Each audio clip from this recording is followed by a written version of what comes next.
امام حسین علیہ السلام بھی تو کسی حاکم کے خلاف خروج کیا تھا، کیا یہ جائز تھا؟ اب کہو گے وہاں پر دین کی بات بنائی تھی، وہاں پر دین کی بات بنوائی تھی، تو یہاں پر بھی ہمارے عزاداری کی بات بنائی ہے۔ امام حسین علیہ السلام کو اگر ہم اپنے گھر میں 9 دن رکھتے ہیں تو 10ویں دن لے جا کر ہم تعزیہ کو دفن کر کے یہ بتاتے ہیں کہ آج ہمارے یہاں مولا کی تدفین ہو گئی ہے۔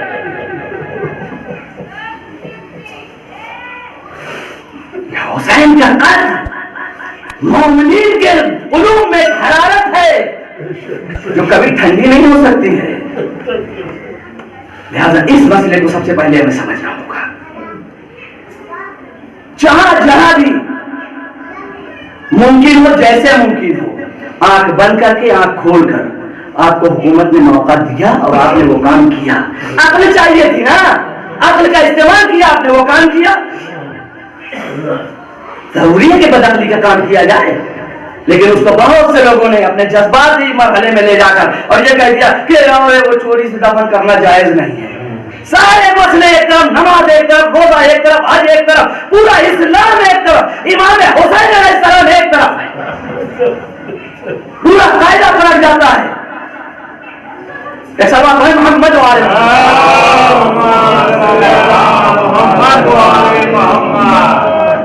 بتائیے کوئی کہیں روک پایا ہے؟ کوئی کسی جگہ کسی مکان پہ روک پایا ہے؟ ممنوعیت تو ہر جگہ تھی، لیکن ہر جگہ آپ کو اجازت دیا ہے۔ اگر حکومت چاہ لیتی تو آپ اپنے گھر سے بھی نہیں نکل سکتے تھے۔ سمجھدار آدمی ہونا چاہیے، عقلمند آدمی ہونا چاہیے، اور بے وقوفوں کو تو کوئی نہیں پسند کرتا ہے۔ مولا کائنات خود کہتے ہیں کہ بے وقوف دوست سے اچھا یہ ہے کہ عقلمند دشمن ہو۔ ایک اور سوال پڑھیں، محمد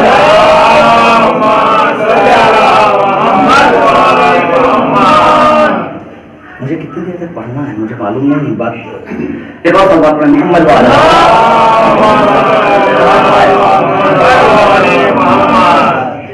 تو امام حسین علیہ السلام جو ہدایت کے چراغ ہیں اور سفینۃ النجات ہیں، یاد رکھیے گا قاعدہ پلٹ جاتا ہے۔ اور ایک بات بیان کرتا چلوں، تربیت کے حوالے سے بات آ گئی، میرے جوان بیٹھے ہوئے ہیں اور مجمع خاموشی سے سن رہا ہے، پنکھا آپ کے لیے بھی بن ہے، میرے لیے تو بند تھا ہی پہلے سے، لہٰذا اب آپ بھی مزہ لیجیے اور میں بھی آپ کو سناتا ہوں آپ ہی کے مرضی کی بات۔ ہمارے یہاں ایک چیز سب سے بڑی رائج ہو گئی ہے، بچہ ہمارا ہے، ہاں تھوڑا سا بڑا ہوا، ماں باپ ایسا ڈرنے لگتے ہیں اس سے کہ بالکل جیسے لگتا ہو کہ بس اب یہ گھر کے جو ہے سارے مالک یہی ہو گئے اور ہم تو کچھ ہوا ہی نہیں۔ یاد رکھیے گا پروردگار نے والدین کی اطاعت کا حکم دیا ہے، اور جو بیٹا اپنے والدین کی اطاعت نہ کرے وہ بیٹا لائق دار نہیں ہو سکتا ہے۔ اور اسلام کی نظر میں امام زین العابدین علیہ السلام کے اعتبار سے وہ تو آپ شدہ خود بخود ہے، آپ کیا نہیں جاتا، ہو جاتا ہے۔ تربیت کے حوالے سے میں ایک بات کہتا ہوں کہ بہت سے لوگ یہ کہہ دیتے ہو بھائی بچہ جوان ہو گیا اس کو نماز کے لیے کہو، بچہ جوان ہو گیا اس کے لیے روزہ کے لیے کہو۔ ارے کہے تو دیا، اپنا کام تھا کہہ دیا، کرے نہ کرے اس کا کام ہے۔ جانتے ہیں اس کے لیے آغا محسن قرآتی نے 2 مثالیں پیش کی ہیں، خدا کی قسم انشاءاللہ ضرور فائدہ اٹھائیں گے۔ 2 مثالیں پیش کی ہیں، کہا ٹھیک ہے آپ نے کہہ دیا میں نے مان لیا، بچہ جوان ہو گیا کہاں تو ڈرنے لگے نا، اگر یہ منزل آ جائے تو پھر باپ بیٹے کی منزل ہی ختم ہو جاتی ہے۔ ٹھیک ہے بچہ جوان ہو گیا ہے تو آپ بتائیے، محسن قرآتی صاحب اس کے مثال میں فرماتے ہیں، کہتے ہیں کہ اگر گھر میں بیوی کھانا پکا رہی ہو اور مسالہ وسالہ پورا تیار کر لیا ہو اور نمک کی شیشی ہے وہ کھل نہ رہی ہو تو کیا کرے گی؟ بھیا تم کھول دو ذرا نمک کی شیشی، آپ کھول دیجئے، ان کو بلائے گی ان کو بلائے گی، آپ بغیر نمک کے پکا دے گی؟ کبھی نہیں پکائے گی، پکا بھی دے گی تو آپ بھی نہیں کھاؤ گے بیٹھ کے، نمک لانا ہے۔ ہاں پھر کیا ہوگا؟ ایسی صورت میں جب نمک کی شیشی نہیں کھلے گی تو آخر میں نمک کی شیشی کو توڑ دیا جاتا ہے، اور جب نمک کی شیشی توڑ دی جائے گی تو نمک باہر آ جائے گا۔ یعنی جس چیز کی ضرورت ہو اس پر عمل کرتے رہے، بچے کو یہ سوچ کر نہ چھوڑ دے کہ اب بچہ جوان ہو گیا ہے اب ہمارے ٹوکنے سے کوئی فائدہ نہیں ہے، اب ہمارے ٹوکنے سے کوئی فائدہ نہیں، آپ ٹوکتے رہیے۔ جانتے ہیں ہر کوئی اس بات کو, میری بات کو سمجھ سکتا ہے. وہ جوان بھی سمجھیں گے جن کے بچے ہیں. آج آپ کا ٹوکنا ایک ایک بات, کل پوری باتوں کو یاد کر کے وہ اپنے بچوں کو ٹوکے گا. ہر کوئی اسی مرحلے سے گزر رہا ہے نا, ہم بھی گزر رہے ہیں, ہم بھی دیکھ رہے ہیں. بھائی ہمارے ابا اماں بچپن میں ٹوکا کرتے تھے, آج بھی ٹوکتے ہیں سر, اور ٹوکا کرتے تھے, اور اس میں جو ہے تھوڑا سا لگتا تھا ایسا ایسا ایسا ایسا, لیکن آج وہی چیز ہم اپنے بچوں میں ڈالنے کی کوشش کر رہے ہیں. ایک دوسری مثال دیا تھا انہوں نے, وہ بھی سن لیجئے. سوا پڑھی محمد والے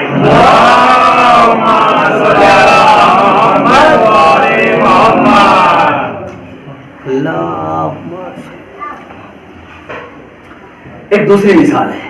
جب دیر ہو جائے مجھے بتا دیجیے گا, ورنہ میں آج سنانے کے موڈ میں ہوں. دوسری مثال, خود محسن قراتی نے کہا ٹھیک ہے, ڈاکٹر نے آپ کو دوا لکھی, یہی جوان کو جو نہ ٹوکنے والی بات ہے. کہا ڈاکٹر نے دوا لکھی, کہا اگر یہ نہیں لاؤ گے دوا مر جائے گا آدمی تمہارا. اب ہم گئے یہاں سے, کراری گئے, نہیں ملی. الہ آباد چلے گئے, پورا ڈھونڈا, کہیں نہ ملی. اس کے بعد ہم نے کیا کیا, دلی پہنچ گئے, وہاں نہ ملی. نتیجے میں کیا ہوا, بمبئی فون کر کے کہنے لگے, وہاں پتا چلا کہ دوا کا فوراً کسی بھی طریقے سے اس کو بھیج دیا جائے. کہا جس طریقے سے جان بچا رہے ہو ایک آدمی کے لیے اتنا دواؤں کا انتظام کر کے, اسی طریقے سے اس اولاد کو بچانا ہے ٹوک ٹوک کر. وہ سنے یا نہ سنے یہ آپ کا کام نہیں ہے. رسول اسلام کیا تھا, تبلیغ کرتے تھے, بتاتے تھے بھیا نماز پڑھ لو. آج لوگ بڑے آسانی سے کر دیتے ہیں, ارے اب وہ اثر کہاں رہا, وہ پہلے کے مولانا کہہ دیتے تھے تو اثر ہو جاتا تھا, آپ کے مولانا کہتے ہیں تو اثر نہیں ہوتا. میں دیکھیے میں اس کی توڑ کی بات کر رہا ہوں, اس لیے کچھ باتیں جو ہے ہماری غلط گڑت ہیں. جناب نور 950 برس سے تبلیغ کرتے رہے, کہاں چل گیا تھا سر, کیا نبوت نہیں تھی, کیا معصومیت نہیں تھی, کیا نہیں تھا. یہ فطرت انسانی, انسان کے لیے پروردگار نے ایسا انسان کو آزاد بنایا ہے کہ جب تک اس کے عقل میں نہ دھس جائے گا, دل میں نہ اتر جائے گا, تب تک یہ نہیں مان سکتا ہے. تو اب وہ دوا آپ نے منگا لیا اور اس کو بچا لیا. اسی طریقے سے اپنے بچوں کو ٹوکتے رہیں. ایک اور صلوات پڑھیں, محمد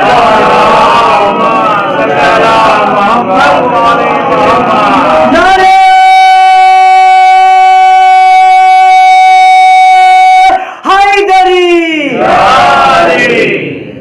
خیر. تو یہ مجلس جو برپا ہو رہی ہے, یہ امام حسین علیہ السلام, روایت کے جملے ہیں. دو چار باتیں بس آپ تک پہنچا دوں. پورے محرم تو سرنیا والوں نے مجھے سنا ہے, میرے پاس سنانے کے لیے اس کے علاوہ کچھ اور بچا ہی نہیں ہے. صلوات پڑھیں محمد والے.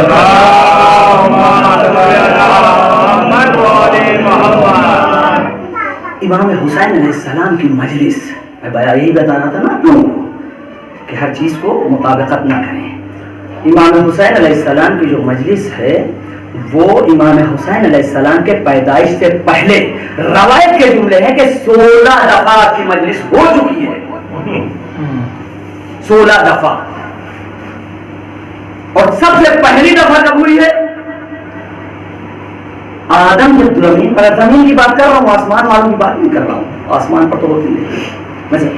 پہلے جب جناب آدم علیہ السلام یہاں پر آ گئے اور 40 سال تک جناب آدم توبہ کرتے رہے, کہے کے لیے ترک اولا کے لیے, اور توبہ قبول ہی نہیں ہو رہی تھی. کسی بھی صورت سے توبہ قبول نہیں ہو رہی تھی. جب 40 سال گزر گئے تو ایک دن جناب آدم نے کہا, بارے رہا 40 برس ہو گئے ترک اولا پر مجھے توبہ کرتے ہوئے, آخر کیا وجہ ہے کہ تو قبول نہیں کر رہا ہے؟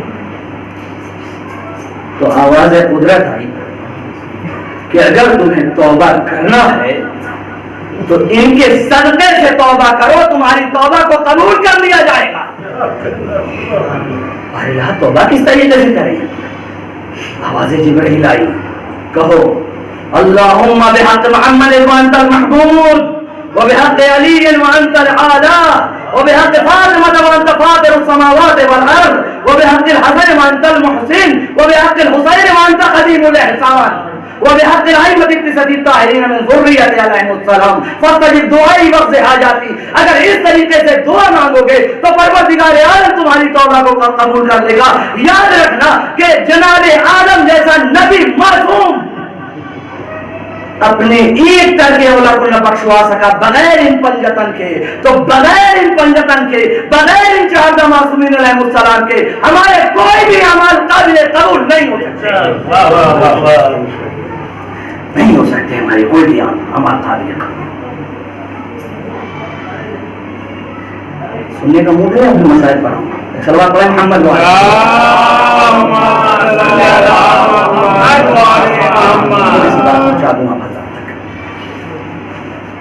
جناب حمزہ اور جناب جعفر طیار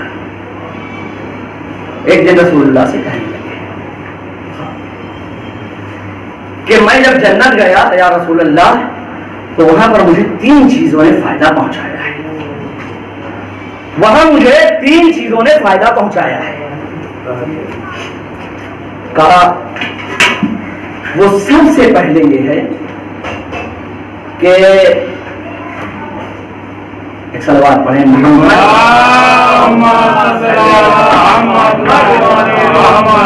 ایک اور صلوات پڑھیں محمد۔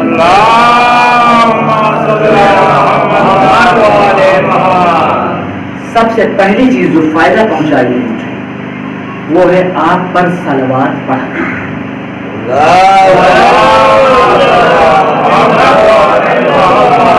قبر میں کام آنے والی ہے۔ اچھا صلوات بھیجنے سے آپ لوگ پریشان نہ ہوئیے، روایت کی جملے بیان کر رہا ہوں آپ کے سامنے کہ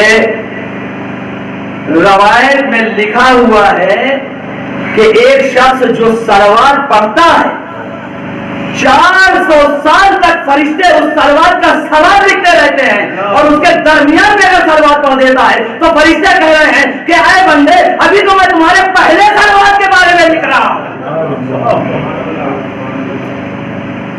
ابھی تو میں تمہارے پہلے صلوات کے بارے میں تمہارا حساب لکھ رہا ہوں، وہی قابل نہیں ہوا ہے، تو یہ صلوات کی اتنی فضیلت ہے۔ ہاں لیکن ایک بات صاف صاف رسول اسلام نے کہہ دیا، اور خود سیوطی نے لکھا ہے، خود اہل سنت کے بڑے عالم دین نے لکھا ہے کہ رسول اسلام نے فرمایا ہے کہ ہم پر صلوات بھیجو لیکن 2 مریدہ صلوات نہ بھیجنا، 2 مریدہ صلوات نہ بھیجنا، یعنی اللہم صلی علی محمد وسلم، یہ سلم و وسلم یہ سب کچھ کہہ لینے سے کام نہیں چلے گا، اگر وہ آئے معدد اور آئے اجرت آپ کو یاد ہے کہ قل لا اسألکم علیہ اجرا الا المودۃ فی القربى، تو اگر رسول نے قرآن مجید میں یہ جملہ آیا ہے کہ قرب قرابت داروں کے ساتھ مودت اختیار کرو، تو یاد رکھنا کہ جب تک اہل بیت علیہ السلام شامل نہ ہوں گے، جب تک بآلہ ہی نہ کہیں گے، آپ کی صلوات قابل قبول نہیں ہے۔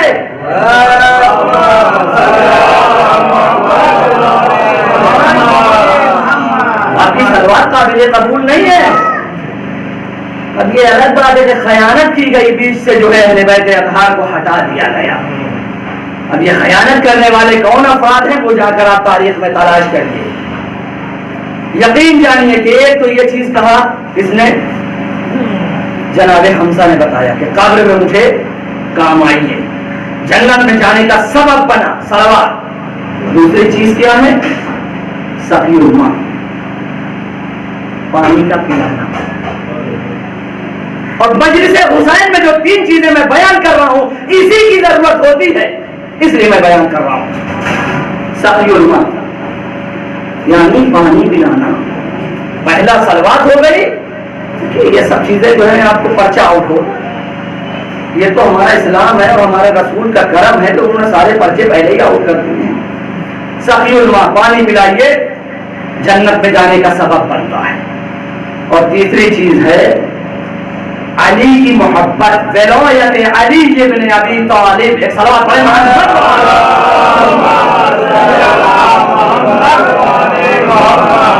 ولایت علی ابن ابی طالب، تو یہ 3 چیزیں ہیں جو جنت میں جانے کا سبب بنی ہیں، اور یہی 3 چیزیں ہیں جو ہم عمل انجام دیتے ہیں۔ بھائی سبیل لگاتے ہیں، پانی پلاتے ہیں کہ نہیں پلاتے ہیں؟ ہاں، اور مجلس میں بیٹھ کے کس کا ذکر کرتے ہیں؟ علی کا ہی تو ذکر کرتے ہیں، اہل بیت کا تو ذکر کرتے ہیں کہ اور کسی کا ذکر کرتے ہیں؟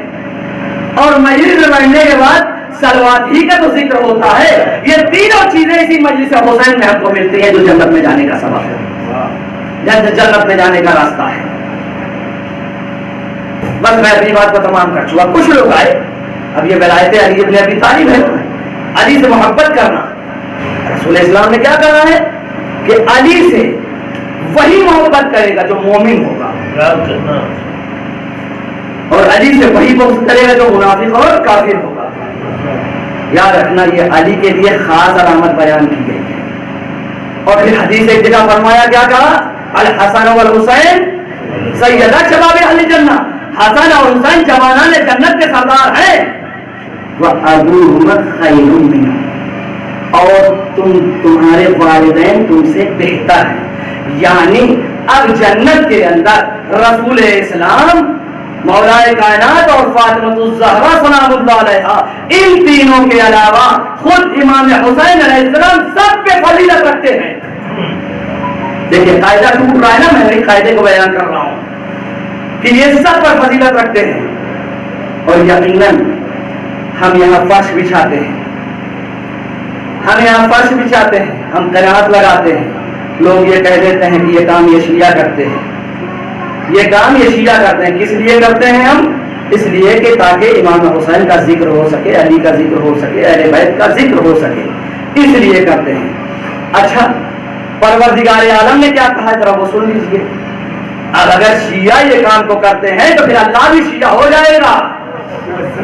انی ما خلقت السماء والارض ولا ارضا مدحیا ولا قمرا منیرا ولا شمسا مضیا. ہم نے کوئی چیز پیدا ہی نہیں کی مگر ان پنجتن کے صدقے دے. اور محمد صلی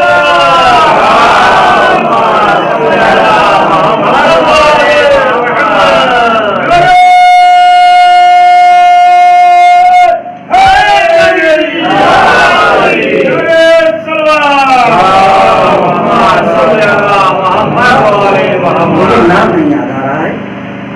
اہل سنت کے بہت بڑے عالم تھے اور وہ ایک جگہ پر آئے. اچھا, قاعدہ کیا ہوتا ہے, جب کوئی بڑی شخصیت کہیں پر آتی ہے تو کچھ بچوں کو مخصوص کر دیا جاتا ہے. بیٹا دیکھو آئیں گے, ہم تم سے یہ سوال کریں گے, تم اس کا یہ جواب دینا, ہم تم سے یہ سوال کریں گے, تم اس کا یہ سیٹ کر دیا جاتا ہے. اب وہ صاحب جب وہاں پہنچے, عالم دین صاحب, تو وہاں پر سوالات کا سلسلہ شروع ہو گیا. بچوں سے بیٹا مغرب کی نماز کتنی ہے؟ 3 رکعت.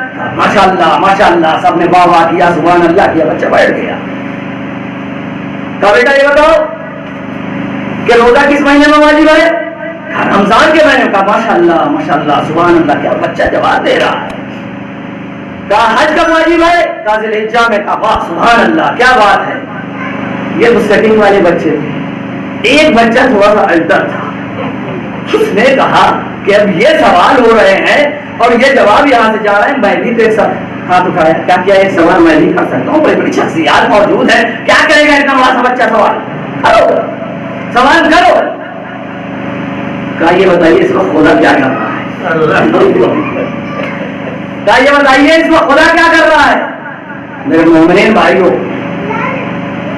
جتنی دیر تک فرش اعلیٰ میں بیٹھے ہوئے ہیں یقیناً اس کا ثواب لکھا جا رہا ہے.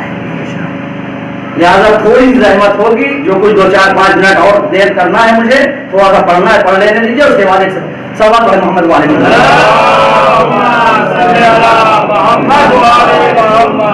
کیا کیا.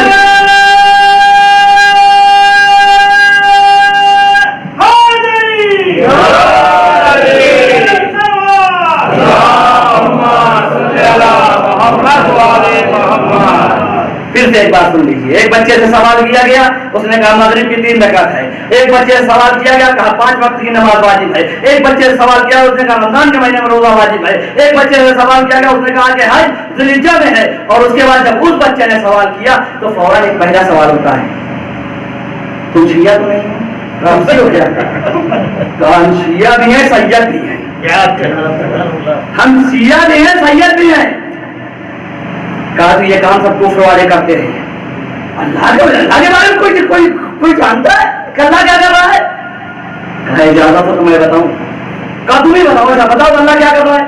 اس نے کہا ان اللہ وملائکتہ یصلون علی النبی یا ایھا الذین آمنوا صلوا علیہ وسلموا تسلیما.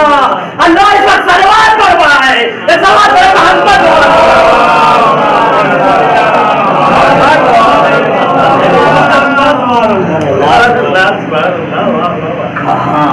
دیا, قرآن سے دلیل دیا ہے تم نے یہ بات صحیح ہے, تو یقیناً ہمیں پتہ ہونا چاہیے کہ کیا ہے. وہ سیٹنگ کرنے سے کام نہیں چلنے والا ہے. صاف صاف آیا نا کہ اللہ صلوات پڑھتا ہے ان پر, محمد صلوات پڑھتے ہیں, سب صلوات پڑھتے ہیں, کائنات صلوات پڑھتی ہے. اور ہمیں بھی, بلکہ امام شافعی نے تو صاف صاف کہہ دیا کہ جس نماز میں آپ کی صلوات نہ ہو وہ نماز قابل قبول ہی نہیں ہے. لہذا ہمیں اپنی نمازوں میں صلوات واجب ہے, اور واجب سمجھ کے اگر پڑھیں گے تو پھر پوری ہی پڑھیں گے. جو انسان سلم وسلم کر کے رہ جاتا ہے یقیناً وہ تم مریدہ صلوات پڑھتا ہے اور خیانت کرتا ہے. امام حسین علیہ السلام کہ جن کا مقام ایک دم الگ ہے دوسروں سے, ہم ان کو ان میں نہ شامل کریں کیونکہ پروردگار عالم, ہاں ان کا اور جناب یحییٰ کا بات تو طولانی ہوتی چلی جا رہی ہے, خیر میں زیادہ آگے نہیں جاؤں گا, بس 2 جملے بیان کر دوں. ان کا اور جناب یحییٰ کا 2-3 علامات ایسی ہیں جو ان کی اور جناب یحییٰ کی ایک ہے. سب سے پہلی چیز, آپ بھی کم وقت میں آئے, جناب یحییٰ بھی کم وقت میں آئے. آپ کو بھی ظالم و جابر بادشاہ نے سر قلم کروا لیا تھا, اور امام حسین علیہ السلام کو بھی ظالم و جابر بادشاہ نے سر قلم کروا لیا تھا. آپ نے بھی سر کٹنے کے بعد تلاوت کیا, امام حسین علیہ السلام بھی سر کٹانے کے بعد تلاوت کر رہے ہیں. کیا بولے جناب یحییٰ کے ساتھ, بس تھوڑی سی باتیں کیسی, کیا ہوتا ہے جناب یحییٰ کے ساتھ؟ جناب یحییٰ ایک بادشاہ تھا, ایک بادشاہ تھا. اس نے کیا کیا, اپنی بھابھی سے شادی کر لیا. اس کے ساتھ بچی بھی تھی, بھائی کی لڑکی تھی, سارے بھائی کی لڑکی تھی, وہ بھی تھی. نتیجے میں کچھ عرصے میں وہ جوان ہو گئی, اور اب بادشاہ نے اپنی بیوی سے بات چیت کر کے اور وہ اس کو بھی پسند کرنے لگا, اور اب شادی کی منزل آئی. شادی کے منزل جیسے ہی آئی ویسے جناب یحییٰ اٹھ کھڑے. امام حسین نے کیا کیا تھا, جب یزید نے ہر چیز کو حلال قرار دینے لگا تھا تبھی تو امام حسین اٹھ کھڑے ہوئے تھے, جناب یحییٰ بھی اسی طریقے سے اٹھ کھڑے ہوئے. اور جب یحییٰ اٹھ کھڑے ہوئے تو اس لڑکی کو اتنا عشق ہو گیا تھا اس سے کہ اس نے کہا اب شادی تو کر لی ہے لیکن قریب تبھی آنا ہے جب ان کا سر لے آؤ. اور جناب یحییٰ کا سر طلب کر دیا, یہاں تک کہ جناب یحییٰ کا سر مبارک جسم سے الگ کیا گیا, اور جہاں پر ان کا خون ٹپکا ہے وہاں سے ایسا فوارہ نکل رہا تھا, لوگ مٹی ڈالتے جا رہے تھے, مٹی ڈالتے جا رہے تھے, یہاں تک کہ ٹیلا بن گیا, لیکن وہ خون اسی طریقے سے فوارہ کر رہا تھا. ویسے ہی امام حسین علیہ السلام ہے کہ امام حسین علیہ السلام جیسے ہی لوگ نیزہ پر آئے ہیں تلاوت کلام پاک کر کے یہ بتا دیا کہ دیکھو تمہارا کام سر و تن میں جدائی کرنا ہے, لیکن اس کے بعد بھی تبلیغ کرنا ہمارا کام. یہ امام حسین علیہ السلام. بس میں نے اپنی بات کو تمام یعنی آج سو مہینہ لاشیں 3 دن تک پڑے رہے. بنی اسد کی عورتیں آئی, آنے کے بعد دیکھا کچھ لاشیں شہدا ہیں بغیر سر کے. پانے کے بعد انہوں نے پانی بھرا, بھرنے کے بعد گھر گئے, گھر جانے کے بعد اپنے مردوں کو انہوں نے بتایا, کہا وہاں پر دلیل دیکھا ہے, دیکھو لوگ اپن لاشیں بغیر سر کے پڑے ہوئے. جاؤ, جانے کے بعد دفن کر دو. کیا کہا بنی اسد والوں نے, کہا کہ ہمیں ابن زیاد سے ڈر لگتا ہے. بس میرے عزیزوں, میں نے ابھی تعزیہ دفن کرنے والی بات کہی تھی.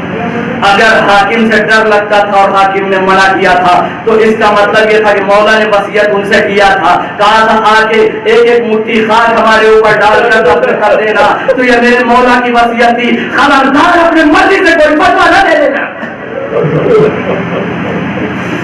جب انہوں نے عورتوں نے کہا ٹھیک ہے تم نہیں جا سکتے ہو تو ہم جاتے ہیں، جانے کے بعد ایک ایک مٹھی خاک ڈالیں گے، اس لیے کہ زہرا کے نام نے ہم سے وصیت کیا تھا۔ اجرکم علی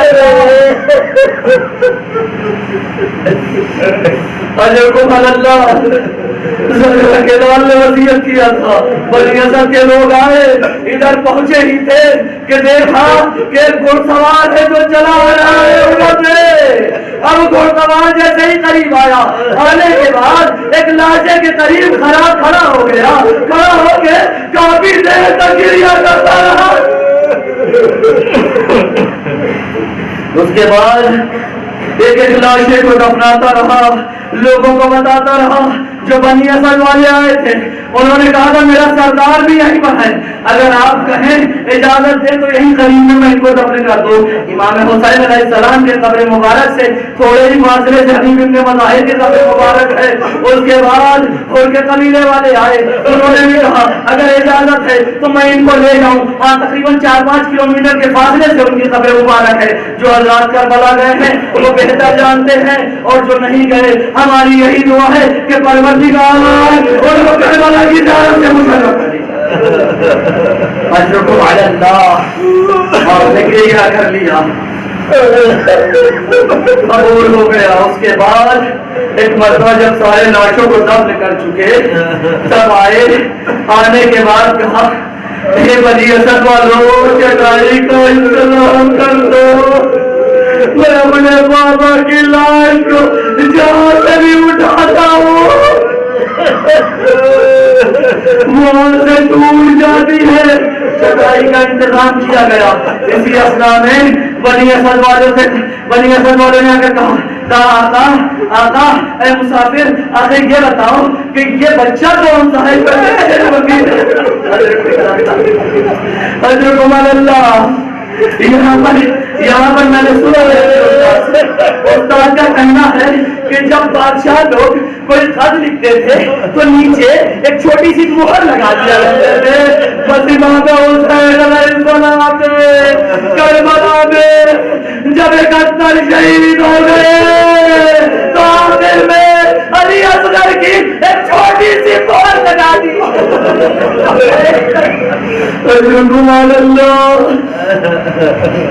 اس کے بعد اپنے بابا کو لٹایا، بابا کے سرانے علی اکبر کو لٹایا اور سینے پر شرک مارنے کو لٹا دیا، دفن کر دیا۔ اتنے میں بنی اسد والے کہتے ہیں کہ مسافر وہ ادھر ترائی کے کنارے کے ساتھ ہے۔ اجرکم علی اللہ، تو ترائی کے کنارے کس کا لاشا ہے؟ ارے وہ میرے چچا عباس کا لاشا ہے، جو بیویوں کے جب تک وہ موجود ہے بیویوں کی فارس بنے رہے۔ ارے میرا وفادار چچا جس کی آرزو دل کے دل میں رہ گئی۔ اللہ، اب آپ کچھ شبیہوں کی زیارت کریں گے جو بھی برآمد ہوں گی، جس میں سب سے پہلے جناب عباس کے علم کی زیارت کریں گے۔ ہاں جب وقت آیا اور مولا سب کو بانٹ رہے تھے تو 3 طریقے کے علم دیے۔ ایک حبیب ابن مظاہر کو دیا، دینے کے بعد کہا حبیب جاؤ اصحاب کو لے کر، ایک کام میمنہ تمہارے حوالے، ایک علم حوالے کیا زہر قائم کے ہاتھ میں دے کر جاؤ میسرے کی طرف لے کر جاؤ، یہ علم تمہارے علاوہ حوالے۔ قلب لشکر میں جناب عباس کو علم دیا، اور جبکہ علی اکبر بھی فضیلت والے تھے لیکن کہا نہیں جتنے اہل بیت ہو سب اس علم کے سائے میں آ جاؤ۔ اجرکم علی اللہ۔ ہاں یہ عباس کے علم کی آپ لوگ زیارت کر رہے ہیں، بس اس کے بعد اس کے پیچھے ایک تابوت آئے گا جو قاسم ابن حسن کا ہوگا۔ ارے حسن کی باقی یہی تمنا تھی، میرا شوہر تو چلا گیا اس دنیا سے، لے گئے میدان میں حسن کی لاش ٹکڑوں میں پڑی گئی اجرکم علی اللہ. ہاں اس تابوت کی زیارت کرنے کے بعد اب امام حسین کے بعد دو ہی سرمائے بچے تھے, ایک علی اکبر ایک علی اصغر تھے. اب علی اکبر بھی اجازت لے کے میدان میں جاتے رہے. ہاں علی اکبر نے میدان میں جانے کے بعد جنگ کیا. جنگ کرنے کے بعد ایک مرتبہ گھوڑے سے نیچے آتے ہیں, آواز دیتے ہیں اے بابا بیٹے کا آخری طلاق قبول کریے. اجرکم علی اللہ. حسین پہنچتے ہیں, جانے کے بعد علی اکبر سے سوالات کرتے ہیں. آخر میں ایک مرتبہ سینے سے برچی کی ہڈی نکالنا چاہتے ہیں. آستین کو پلٹتے ہیں. اے دادا ابراہیم, آنکھوں میں پٹی باندھ کے بیٹے کے گردن پہ چھری چلانا آسان ہے, لیکن آنکھوں کو کھول کر بیٹے کے کلیجے سے لینے کی ہڈی کو نکالنا مشکل ہے. ہاں اس کے بعد ایک گھروارے کی آواز کریں گے, ارے یہ وہی